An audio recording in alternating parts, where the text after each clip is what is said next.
2047కి ఒక పవిత్రత ఉంది. మనకు స్వాతంత్రం వచ్చి 100 సంవత్సరాలు అవుతుంది. 100 సంవత్సరాల స్వాతంత్రంలో మనం ఏం చేశామో గర్వంగా చెప్పుకోవాల్సిన అవసరం మనందరిపైన ఉంటుంది. వికసిత్ భారత్ నరేంద్ర మోడీ గారు లాంచ్ చేస్తే స్వర్ణ ఆంధ్రప్రదేశ్ 2047ని మనం లాంచ్ చేసే పరిస్థితికి వచ్చాం అధ్యక్ష.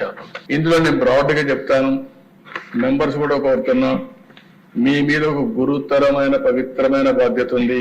మీరు కరెక్ట్ గా ఈ విజన్ మీరు అర్థం చేసుకుని మీ నియోజక పరిధిలో మీరు కూడా ఒక విజన్ తయారు చేసి ఏ బాధ్యత అయితే, ఏ మ్యాండేట్ అయితే, ఏ నమ్మకం అయితే మీ మీద పెట్టుకున్నారో ఆ నమ్మకాన్ని మీరు కూడా వారి రుణం తెచ్చుకునే కార్యక్రమానికి శ్రీకారం చుట్టాల్సిన అవసరం ఉంది. రాష్ట్రం 2047లో ఎక్కడుందో ఆలోచించుకుని మీ నియోజకవర్గం ఎక్కడ ఇప్పుడుంది, 2047కి ఎక్కడికి తీసుకెళ్లగలుగుతారు,